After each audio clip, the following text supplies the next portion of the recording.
Start. नमस्कार। आज हम 8वीं कक्षा के छात्र आपको अमर चित्रकथा का परिचय देने जा रहे हैं। आपको अमर चित्रकथा के बारे में कुछ वाक्य बोलना चाहती हूँ। इंडियन बुक हाउस द्वारा प्रकाशित अमर चित्रकथा 1967 से भारत का मनोरंजन करने के साथ साथ नैतिक सिखाती आई है। अमर चित्रकथा का भारत में एवं पूरी दुनिया में वर्चस्व रहा है। लगभग 3 दशकों से 12 देशों में अमर चित्रकथा छाई हुई है। अमर चित्रकथा की कई भाषा में प्रकाशित हुई है। लगभग 20 भारतीय भाषा और 10 विदेशी भाषाओं में इस पुस्तक का प्रकाशन हुआ है। अमर चित्रकथा द्वारा लोक कथाएं, महान हस्तियां की जीवना, पौराणिक कथाएं, इतिहास आदि के बारे में बताया जाता है। अमर चित्रकथा का मुख्य आधार लोक कथाएं होती है। भारतीय कॉमिक्स का लोकप्रिय और अनेक उनके माध्यम से आम लोगों तक संदेश पहुंचाने वाले अमर चित्रकथा यूं ही अमर रहे। अब मैं आपको अमर चित्रकथा के रचनाकार अनंत पाई के बारे में बताना चाहूंगी। अनंत पाई, जो अंकल पाई के नाम से लोकप्रिय थे, भारतीय शिक्षा शास्त्री और कॉमिक्स, खासकर अमर चित्रकथा श्रृंखला के रचयिता थे। इंडिया बुक हाउस प्रकाशकों के साथ शुरू की गई इस कॉमिक श्रृंखला के जरिए बच्चों को परंपरागत भारतीय लोक कथाएं, पौराणिक कथाएं और ऐतिहासिक पात्रों की जीवनाएं बताई गई। उन्होंने टिंकल नामक बच्चों के लिए पात्रों की रंग रेखा फीचर्स भारत का पहला कॉमिक और कार्टून स्टूडियो के नीचे शुरू की। अपनी शुरुआत से लेकर आज तक अमर चित्रकथा ने 10 करोड़ से भी ज्यादा प्रतियों बेची है। अब हमारे कुछ मित्र अमर चित्रकथा के कथापात्र की तरह कुछ भाग दिखाना आए हैं। जब रावण ने सीता की हरण किया तो राम ने रावण से युद्ध किया और रावण को मारकर सीता को अपने साथ ले चला। अब मैं अपने कुछ मित्रों को यह दिखाने के लिए आमंत्रित करती हूँ।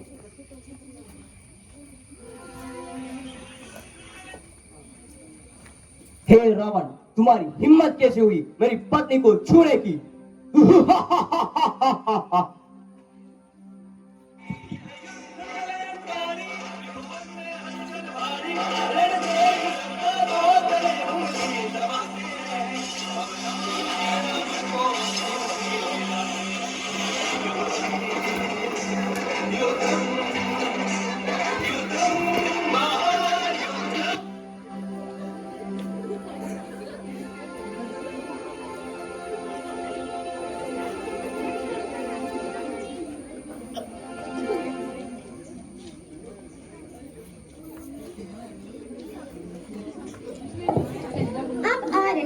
लव और कुश श्री राम का भजन गाते हुए।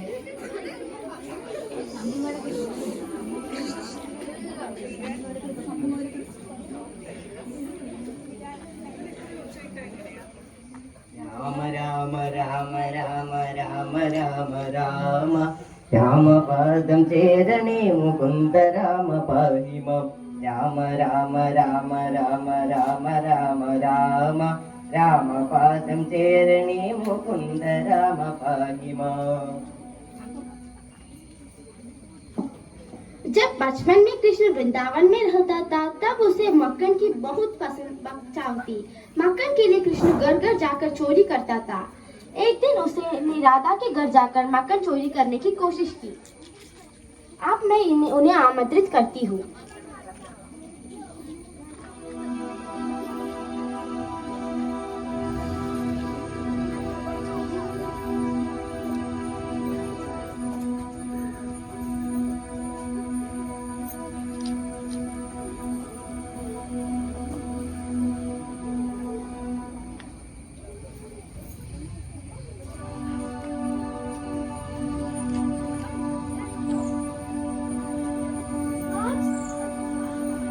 तुम पकड़े गए श्री कृष्ण, मैं तुझे मैया यशोदा के पास ले जाऊंगी।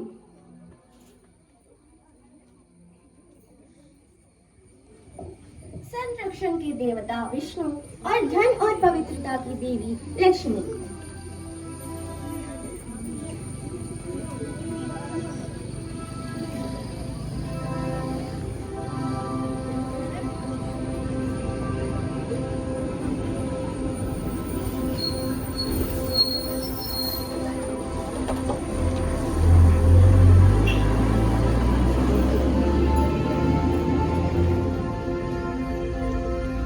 देवी सरस्वती को देव विद्या की देवी मानती है। उसे संगीत, ज्ञान, कला आदि का देवी भी माना जाता है। अब हम उसे वीणा के मधुर स्वर सुनने के लिए आमंत्रित करते हैं।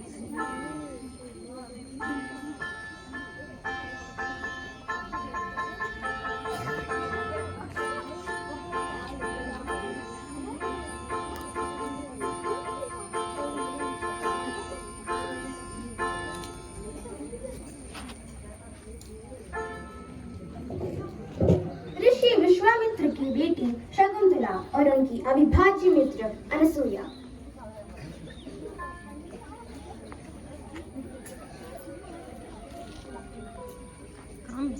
ध्वनि।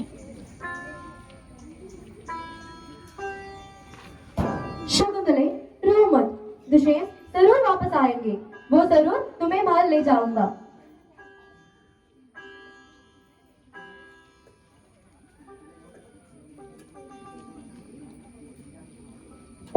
महाभारत प्राचीन भारत में दो प्रमुख संस्कृत महाकाव्यों में से एक है। यह कौरव और पांडव राजकुमारों और उनके उत्तराधिकारियों के भाग्य का वर्णन करता है। महाभारत में से आ रहे हैं कर्ण और उनकी माता कुंती।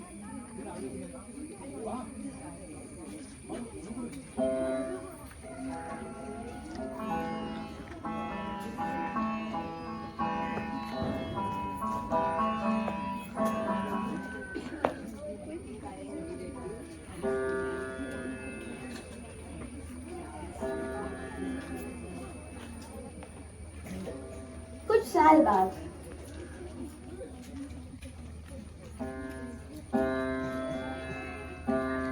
कर्ण, तुम मेरे सपूत हो, इसलिए दुर्योधन का पक्ष छोड़कर पांडव पक्ष आ जाओ। अपने भाइयों से मत लड़ो।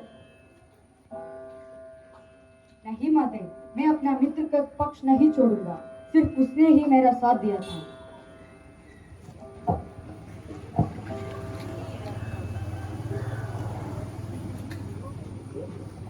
जब दुशासन ने द्रौपदी को घसीटता हुआ दुर्योधन के पास ले चला, तब गुस्से में आकर द्रौपदी ने शपथ लिया कि जब तक दुशासन के खून से यह बाल धो ना पाएंगी, तब तक यह बाल मैं ना बांधूंगी। देवी दुर्गा शक्ति के स्वरूप है। अब मैं उनको आगुण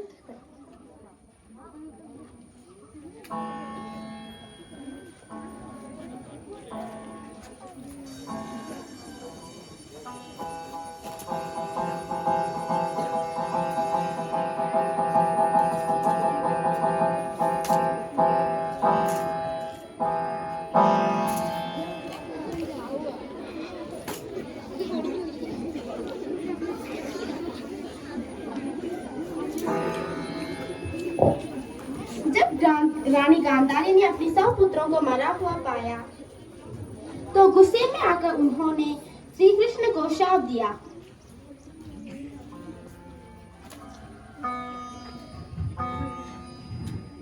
श्री कृष्ण, जिस तरह से मेरा वंश का नाश हुआ है, उसी प्रकार से तुम्हारा वंश भी आपस में लड़ते हुए नष्ट हो जाए।